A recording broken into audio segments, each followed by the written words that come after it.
Welcome back to my channel. আজকের recipe হচ্ছে chicken দোপেয়াজা। আর এর স্বাদটা নর্মাল চিকেন ভুনা থেকে টোটালি ডিফারেন্ট, সেই সাথে রান্নাটাও বেশ সহজ। আর এই দোপেয়াজাটা আপনারা ভাত, পোলাও, রুটি কিংবা পরোটা যে কোনো কিছুর সাথেই খেতে পারবেন। আশা করছি আমার আজকের রেসিপি আপনাদের কাছে ভালো লাগবে। আজকে আমি 1 কেজি মুরগির দোপেয়াজা রান্না করব। এজন্য চুলায় মিডিয়াম হাই হিটে একটা প্যান বসিয়ে এর মধ্যে আমি প্রায় 5 টেবিল চামচ তেল নিয়ে নিয়েছি। আপনারা চাইলে এখানে সরিষার তেল অথবা ঘি দিয়েও রান্নাটা করতে পারবেন, তবে আমি জাস্ট সয়াবিন তেল ইউজ করছি। তেল গরম হয়ে যাওয়ার পর এখন এর মধ্যে আমি গরম মশলা দিয়ে দিব। আমি নিয়ে নিলাম 5টা এলাচ, 4টা লং, 2-3 টুকরা দারচিনি আর 2টো তেজপাতা। 1 চা চামচ নিয়ে নিলাম আস্ত জিরা। এখন এগুলোকে একটু নেড়ে নিয়ে এর মধ্যে আমি পেঁয়াজ কুচি নিয়ে নিচ্ছি 1 কাপ। পেঁয়াজটাকে এখন হালকা ব্রাউন করে ভেজে নিব।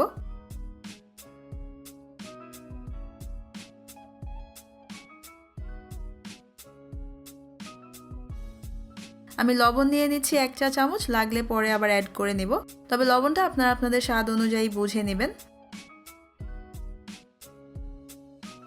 পেঁয়াজটা হালকা ব্রাউন হয়ে যাওয়ার পর এখন এর মধ্যে আমি আদা রসুন বাটা নিয়ে নিচ্ছি 1 টেবিল চামচ, আর 2টো কাঁচামরিচ আমি মাঝখান থেকে কেটে রেখেছিলাম সেটা নিয়ে নিলাম। এখন আদা রসুন আর কাঁচামরিচটাকে আমি আরও 2-1 মিনিট একটু ভেজে নেব।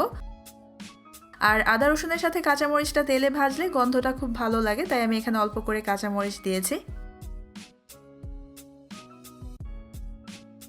আদা রসুন ভেজে নেওয়ার পর এখন এর মধ্যে আমি দিয়ে দিচ্ছি টমেটো। আর এখানে 2টো মিডিয়াম সাইজের টমেটোকে আমি ছোট ছোট করে কেটে রেখেছিলাম। এখন নেড়ে টমেটো নরম হয়ে যাওয়া পর্যন্ত অপেক্ষা করব।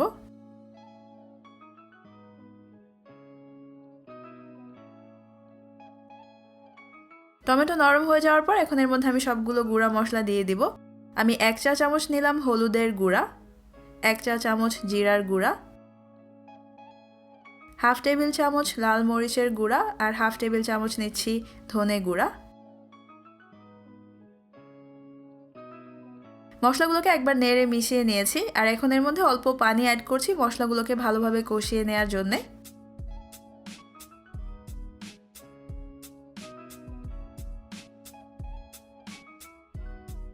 মশলা কষানো হয়ে গেছে, তেল থেকে মশলা সেপারেট হয়েছে।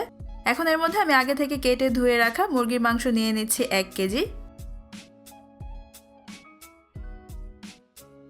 মাংসটাকে এখন মশলার সাথে নেড়ে মিশিয়ে নিচ্ছি।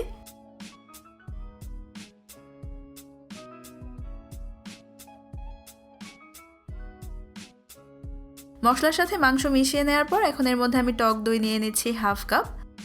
দইটাকেও এখন নেড়ে মিশিয়ে নিচ্ছি। এখন ঢাকনা খুলে রেখে মাংসটাকে আমি 5-6 মিনিট কষিয়ে নিব। আর শুরু থেকেই চুলার আঁচ মিডিয়াম লোতে আছে। কষানো হয়ে যাওয়ার পর এখন মাংস ঢেকে দিচ্ছি 15 মিনিটের জন্য। আর চুলার আঁচ কমিয়ে এখন আমি মিডিয়াম লো করে নিয়েছি। মাঝে একবার মাংসটাকে এসে আমি একটু নেড়ে দিব।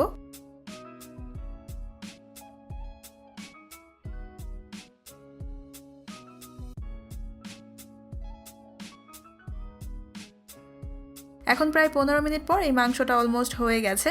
চুলার আঁচ বাড়িয়ে আমি আবার মিডিয়াম করে নিয়েছি।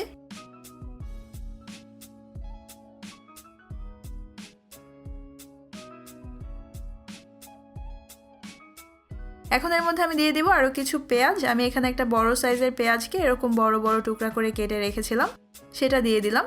আর দিয়ে দিচ্ছি 5-6টা আস্ত কাঁচামরিচ দিয়ে একবার নেড়ে নিচ্ছি।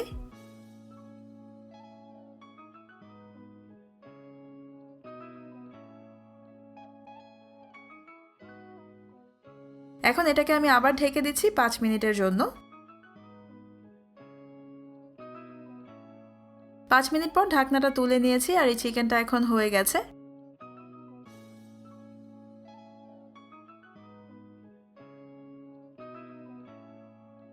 এখন এখানে আমি কিছু ধনেপাতা কুচি দিয়ে দিচ্ছি, দিয়ে এটাকে ঢেকে আমি চুলা বন্ধ করে দিব।